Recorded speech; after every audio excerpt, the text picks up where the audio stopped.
Saint John school, जहां शिक्षा सिर्फ पढ़ाई नहीं, संस्कार भी देती है। नर्सरी से 12वीं तक गुणवत्तापूर्ण शिक्षा। एडमिशन ओपन है। नीचे दिए गए नंबर पर संपर्क करें अथवा बड़गांव भीला रोड पर जाकर स्कूल विजिट भी कर सकते हैं। मध्य प्रदेश के खंडवा की हमारी बहन से मिलवाते हैं आपको, जो इतनी जिद्दी है कि उसने जो सोचा वो हासिल कर लिया। अब यहाँ मीडिया वालों का जमावड़ा था। बहन को लेकर आपको भी गर्व होगा अगर आप खंडवा वासी हैं, और अगर युवा हैं तो इनसे आपको सीखना चाहिए कि कैसे अगर किसी चीज़ के बारे में, किसी विषय के बारे में आप ठान लेते हैं तो उसको आप हासिल करके ही रहते हैं।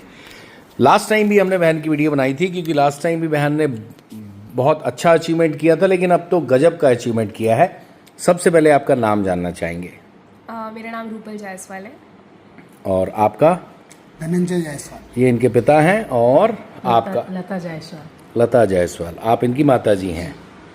मैं रूपल का मामा। इतनी आवाज़ क्यों? डीएसपी के पति की आवाज़ इतनी कमज़ोर? अभी टीआई है, डीएसपी नहीं है अभी। अच्छा, नहीं, हम तो डीएसपी मानेंगे। 28 घर की तो वो एसपी हैं। जी जी जी। सुनील जायसवाल, रूपल का मामा हूँ। अच्छा, और ये हैं इनके इनका छोटे भाई, और ये हैं इनके वेलविशर पवनीत सलूजा साहब हैं। तो बहन ये बताओ, 500 कितना 12 था लास्ट टाइम, 512, और अभी कितना है? 43 मतलब ये मान लें कि अब कलेक्टर पक्का बन ही गया। हाँ जी। तो कैसे ये हासिल किया? लास्ट टाइम भी बताया था। अब उस टाइम और इस टाइम में और क्या मेहनत करनी पड़ी?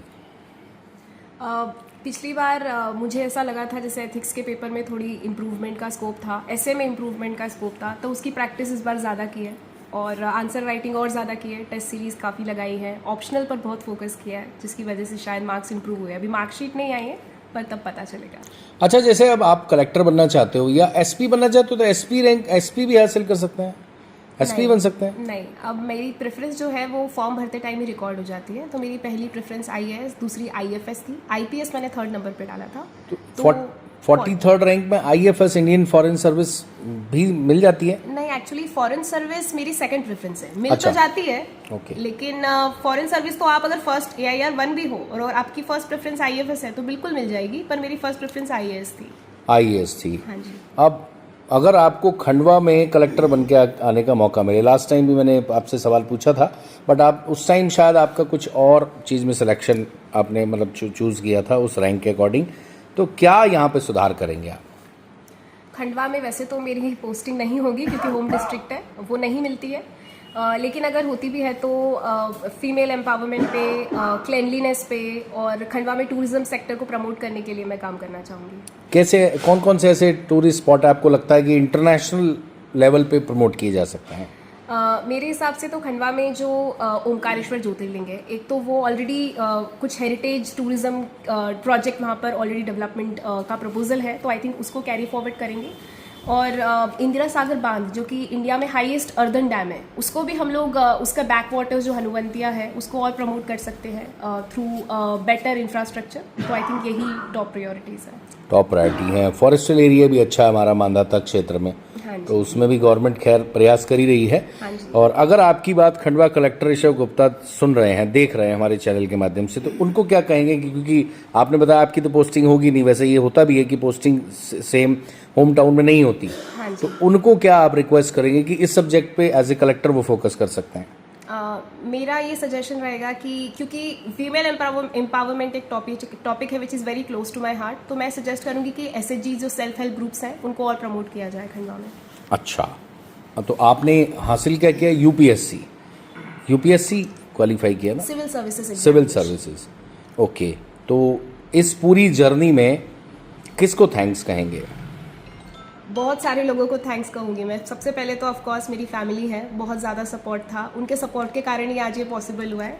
फिर मेरे फ्रेंड्स भी हैं जो काफ़ी मोटिवेटेड रखते थे मुझे, हमेशा वो अपने प्लान्स मेरे फ्री टाइम के अकॉर्डिंग बनाते थे, तो आई थिंक वो भी, उनका भी काफ़ी मेरी मेंटल हेल्थ ठीक रखने में काफ़ी योगदान रहा है। अच्छा, और ये बताएं कि जैसे बहुत सारे युवा हैं जो बहुत गरीब हैं, ट्राइबल एरिया में रहते हैं, क्योंकि हमारा एरिया और MP ट्राइबल बेल्ट है, तो ऐसे में वो गरीब बच्चे जिनके पास कोचिंग के लिए रिसोर्सेज नहीं हैं, तो क्या वो YouTube और अन्य डिजिटल प्लेटफॉर्म पे पढ़ के ये वाली अचीवमेंट कर सकते हैं, सिविल सर्विस क्वालिफाई कर सकते हैं?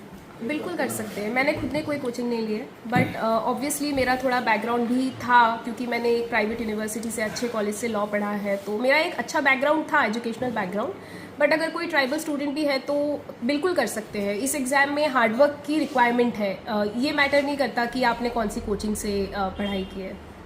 कितने घंटा पढ़ना जरूरी है सिविल सर्विस क्रैक करने के लिए?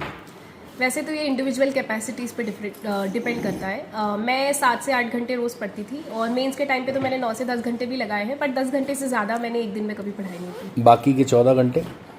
मुझे सोना बहुत पसंद है, तो मैं सोती काफ़ी थी। अच्छा सोते थे आप? हाँ जी। तो डांटते नहीं थे आप कि बेटा सिविल सर्विस क्वालिफाई करने? पढ़ लेती थी, उसका टाइम मैनेज कर लेती थी। 10 घंटे पढ़ने के बाद आप नहीं डांटते थे? कुछ नहीं बोलते। बहुत सारे मम्मी पापा जो डांटते रहते, बेटा सो रही है, पढ़ नहीं रही, सिविल सर्विस क्वालिफाई करना, ऐसा प्रेशर कभी नहीं किया? बिल्कुल भी नहीं, कभी भी कोई भी प्रेशर नहीं था फैमिली से। अच्छा, इस तरह के जो स्टूडेंट आप जैसे रहते हैं, उनको गोलगप्पे खाना पसंद रहता है? बिल्कुल। चॉकलेट्स? चॉकलेट, मुझे मीठा पसंद नहीं है ज़्यादा। अच्छा, गोलगप्पे और पास्ता, चाइनीज, ये सब पसंद है? yes। नॉर्मल लड़की की तरह वो सब आपको पसंद है? हाँ जी। फिर कलेक्टर बनने के बाद मौका मिला तो खाओगे? मौका मिलेगा तो बिल्कुल खाएंगे, बट डिपेंड करता है कि इंग्रेडिएंट्स क्या है। जैसे कभी कभी कुछ हार्मफुल इंग्रेडिएंट्स भी होते हैं, तो आई थिंक वो मेरे लिए क्या, वो कॉमन पब्लिक के लिए भी हार्मफुल है, तो उस पर थोड़ा क्रैकडाउन तो ज़रूर करूँगी। यूथ के लिए क्या कहेंगे, जो आप जैसा सपना देखते हैं कि वो आप जैसी अचीवमेंट हासिल करें, देश के लिए कुछ करें, तो क्या कहेंगे यूथ के लिए? मेरा तो ये कहना है कि youth should be more aware about what ever is going on, and सिर्फ सोशल मीडिया से अपनी इन्फॉर्मेशन ना ले। मेरे हिसाब से न्यूज़ चैनल्स को फॉलो करें, क्योंकि मिस इन्फॉर्मेशन और रेडिकलाइजेशन काफ़ी बढ़ रहा है यूथ में। तो मुझे ऐसा लगता है कि इस पोलराइजेशन को हम एजुकेशन और अवेयरनेस के थ्रू रोक सकते हैं। तो I think youth should focus more on making themselves aware. आपका ये कहना है कि सोशल मीडिया पर रील देखने की बजाय काम की चीज़ न्यूज़ चैनल देख लें? मेरा ये कहना है कि सोशल मीडिया एक हद तक अच्छा है, as long as it keeps you connected with people, but social media पे काफ़ी मिस इन्फॉर्मेशन भी होती है, मतलब जो गलत न्यूज़ रहती है, जिसकी वजह से लोग गलत मेंटालिटी बना लेते हैं। तो अगर हम अवेयर होंगे तो हम समझ पाएंगे कि क्या सही है और क्या गलत है। तो हम ये माने आपने बिल्कुल रील देखी नहीं? बिल्कुल देखिए, बहुत रील देखती हूँ मैं मीम से बिल्कुल अपडेटेड हूँ। अच्छा, मतलब आप वो सारे काम कर लेते हैं, बस ये है कि आपका फोकस, विजन क्लियर था और आपके दिमाग में बिल्कुल क्लियर था मुझे करना क्या है, और सब आपको सपोर्ट करते ही थे। बिल्कुल। फिर एक बार फिर इंटरव्यू लेना पड़ रहा है जायसवाल साहब। जी जी। सीधे 512 से 42nd रैंक, 43rd, जी, क्या कहेंगे? ये मेरी बेटी के कड़े संघर्ष का परिणाम है क्या, और इस सक्सेस से I am very proud of my daughter. Proud of my daughter, हमको भी गर्व है, हमारी बहन है।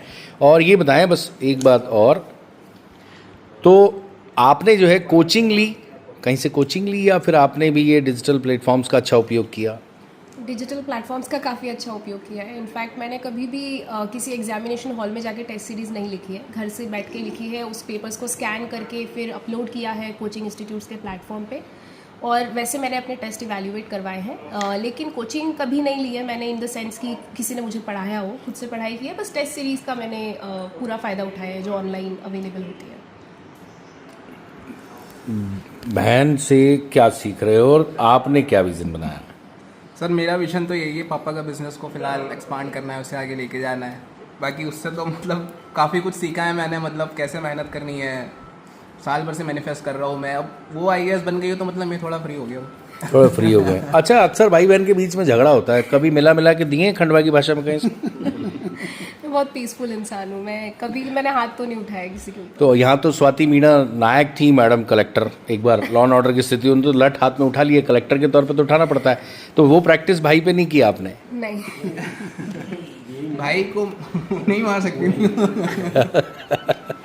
ओके, चलिए, ये है खंडवा की हमारी बहन, ये है जायसवाल फैमिली जो बहुत खुश है, और डेफिनेटली यूथ को इनसे सीखना चाहिए कि कैसे अपने परिवार का गौरव वो बन सकते हैं और कैसे खंडवा का गौरव बन सकते हैं। साथ ही साथ जो सबसे इम्पॉर्टेंट चीज़ है कि बहन हमारी महिलाओं को बहुत आगे बढ़ाना चाहती हैं कलेक्टर बनकर। कलेक्टर अब ये बनना तय हो गया है, और अब फाइनली जो है इनका आगे का प्रोसेस स्टार्ट हो जाएगा, और ऑल इंडिया में इनका 43rd रैंक आया है।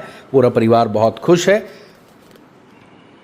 सेंट जॉन स्कूल, जहां शिक्षा सिर्फ पढ़ाई नहीं, संस्कार भी देती है। नर्सरी से 12वीं तक गुणवत्तापूर्ण शिक्षा। एडमिशन ओपन है, नीचे दिए गए नंबर पर संपर्क करें अथवा बड़गांव भीला रोड पर जाकर स्कूल विजिट भी कर सकते हैं।